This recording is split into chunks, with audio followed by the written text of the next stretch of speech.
ত্রয়োদশ জাতীয় সংসদ নির্বাচনে বাংলাদেশ সেনাবাহিনী অন্যান্য বাহিনীর সাথে সম্মিলিতভাবে আইনশৃঙ্খলা নিয়ন্ত্রণে ভূমিকা পালন করবে।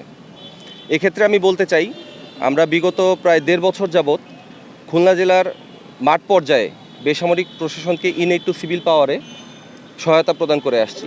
ফলশ্রুতিতে এই এলাকা সম্পর্কে আমাদের একটি ভালো ধারণা রয়েছে। ইতোমধ্যে আমরা নৌবাহিনী, বিমান বাহিনী, র্যাব, বিজিবি, কোস্টগার্ড, আনসার, বিভিন্ন গোয়েন্দা সংস্থা, পুলিশ, নির্বাচন কমিশন এবং সিভিল অ্যাডমিনিস্ট্রেশনের সাথে আমাদের সকল প্রকার কোঅর্ডিনেশন সম্পন্ন করেছি। আমরা প্রত্যেকটি নির্বাচনী এলাকায় এবং পার্শ্ববর্তী ঝুঁকিপূর্ণ এলাকায় আমাদের যৌথ বাহিনীর ক্যাম্প স্থাপন করেছি।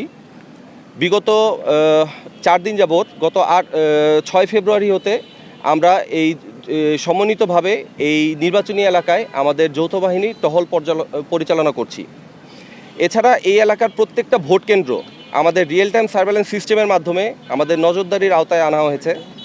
যে কোনো উদ্ভূত পরিস্থিতিতে খুলনা জেলার যে কোনো ভোট কেন্দ্রে আমরা খুব দ্রুত সময়ে রেসপন্স করার জন্য আমাদের সক্ষমতা রয়েছে। আমি বলতে চাই, নির্বাচনকালীন আইনশৃঙ্খলা পরিস্থিতি যদি কেউ ব্যাহত করতে চায় অথবা নির্বাচনকে কেউ যদি ব্যাহত করতে চায়, এ ব্যাপারে আমাদের অবস্থান হবে অত্যন্ত কঠোর। আমি আশাবাদী আমরা একটি সুষ্ঠু নির্বাচন পরিবেশ আমরা উপহার দিতে পারবো এবং আমাদের উদ্দেশ্য একমাত্র নির্বাচন কমিশনকে সহায়তা প্রদান করা এবং নির্বাচনের দিন একটি নিরাপদ পরিবেশ নিশ্চিত করা, যেখানে একটি অবাধ এবং গ্রহণযোগ্য নির্বাচন হতে পারে। আমি আরও আশাবাদ প্রকাশ করছি যে আমাদের যে সকল বাহিনী আছে, আমাদের সম্মিলিত প্রচেষ্টায় আমরা একটি নিরাপদ নির্বাচন পরিবেশ ইনশাল্লাহ তৈরি করতে পারবো, যেখানে খুলনার ভোটাররা নিরাপদে এবং নির্ভয়ে তাদের ভোট প্রদান করতে পারবে। ধন্যবাদ। আমি লেফটেন্যান্ট কর্নেল মোহাম্মদ তাইফুল ইসলাম।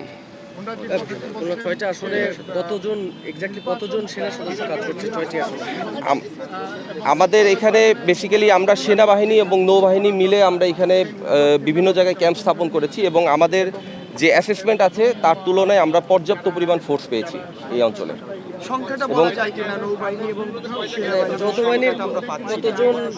আমি এক্স্যাক্টলি যৌথ বাহিনী, আমি যদি আইন শৃঙ্খলা বাহিনী বলি তাহলে এখানে প্রায় 18,000-এর উপরে ফোর্স কাজ করছে পুরো খুলনা শহরে, খুলনা ডিস্ট্রিক্টে।